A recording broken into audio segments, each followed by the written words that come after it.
want to support the platform just in case anything like this happens again, you can do it by way of PayPal, Patreon, Cash App, and also by the Anchor.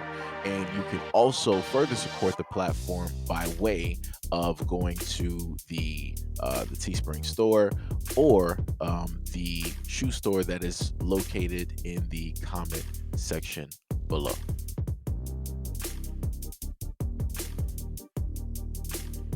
The Minnesota Police Department celebrated a man's heroic act to save a man's life this week. However, the ceremony quickly backfired when he pointed out departmental interaction during the ceremony. St. Paul intern police chief Jeremy Ellison welcomed Alex Mingus with a police chief's award for valor after he responded to a shooting near a gas station on October 8th.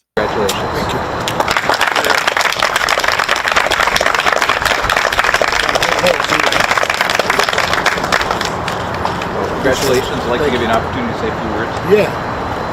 Thanks. I appreciate it. Mingus was driving with his wife to work when he heard gunshots and followed a red van that, quote, left at a high rate of speed from the shooting. The van later stopped and a man who was bleeding profusely exited the vehicle and asked for help. Ellison stated that Mingus wrapped a shirt around the shooting victim's arm to try and slow the bleeding. An artery in the victim's wrist had been severely damaged by a bullet. Quote, doctors stated that this aid provided by Alex prevented this man from dying. I feel like I did what anyone would have done with the little bit of training that I have. Mingus, who stated that he is a certified firearms instructor, later was given the opportunity to speak and remove his sweatshirt to reveal a Smash White Supremacy t-shirt. I'm a certified firearms instructor. I work in this high school in Minneapolis. I'm a dad and a husband and a wonderful community member. That the 9 squad cars raced past him as he tried to flag them down. Quote, that day, 9 of your squad cars raced past us as I was flagging them down. It said in the letter you sent me. And that was a potential of 18 people. 18 people could have stopped to help preserve life. But 18 people chose to go to a potential threat. And I recognized the man had a pistol and we didn't know what he was doing. It also stated that I do not rock with the police. And officers don't keep us safe. We keep us safe.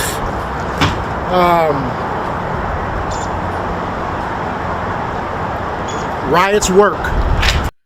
Now, before I get started on my commentary, I just want y'all to pay attention to the nail in the coffin and how it is that the, I guess, acting police chief or whatnot, his whole body disposition, his whole reaction, the look on his face, you can like listen to the tone in his voice. Like you can go back, you can listen to the tone in his voice now.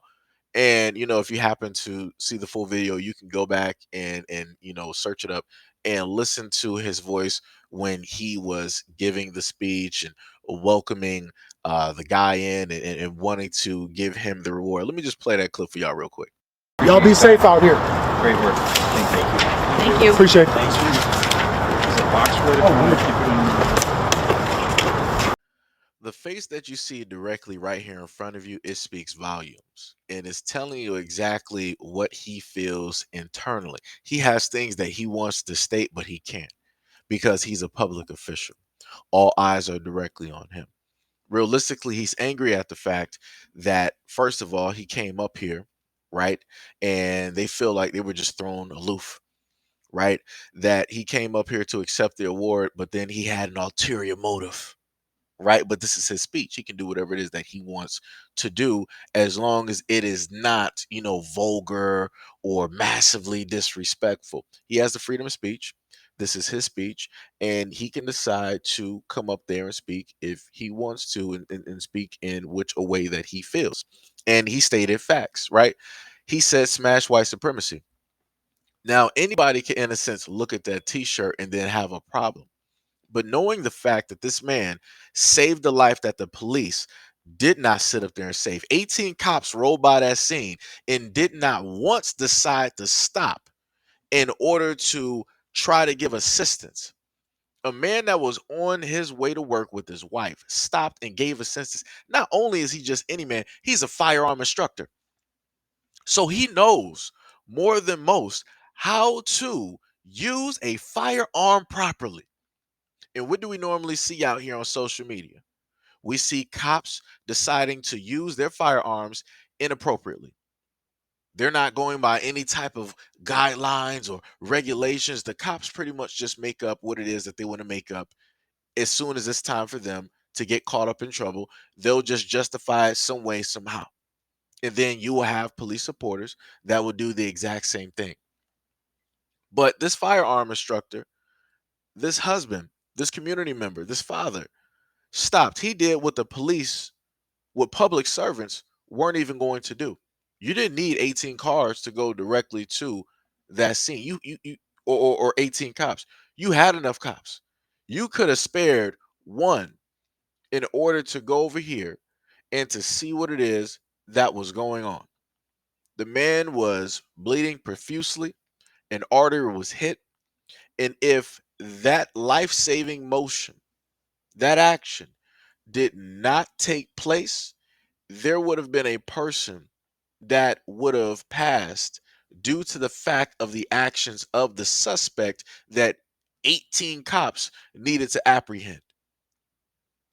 And he pointed that out. He was like, "Hey, we didn't know, specifically what he had. So, you guys directly went to the scene." But he stated that anybody with the amount of information or the little bit amount of information that he has could have very easily did the exact same thing. But the difference is those people weren't around during that time. He was. So you have the cops all doing one thing, the whole precinct all just doing one thing. And then you have a man here on the side of the road who was wounded by the criminal about to potentially lose his life. And he had every single right as a taxpayer to call out the whole police department and put them on Front Street in front of not only the police department and the acting or the chief and all the other officers there, but also in front of the community and in front of the world, because that is how you have change take place. That is how you enact brand new change, because you have to start embarrassing. You have to start putting them on Front Street. You have to keep holding them accountable in order for things to basically transpire that is for the betterment of the community. And that's 100% what he did in more ways than just one. I agree 100%, and I support this man in everything that he did and the actions that he took. The thing is, we need more people that are willing to go out there and do these things in order for changes to take place. And one of the most important messages that he stated, which is factual, he said that the police don't protect us, we protect us. And that's one of the main things that I've tried to get through to a lot of people out here. That instead of depending on the police to go out here and try to protect you, and you know that they're not going to arrive on the scene within the first 5 to 10 to 15, it might take them 45 or an hour, 2 hours. It might take them 24 hours, right? It might take them a very long time in order for them to actually respond to the scene, versus if the community responds to something first that happens in the community. That's the way that it should be. The police realistically should be secondary. The people in the community should be the first responders there, because we are of the community. We know the community. We love the community. We support the community, and we live there. So why would we depend on another group of people who don't care about the community of which we are born, raised, and lived in, and we are raising generations of our kids and we work in? Why would we expect them to care for something that, in a sense, we have, that we're holding dear? We shouldn't. Like I said, the police should be secondary or third. The community, the people in the community, should be the first responders to anything that takes place in the community.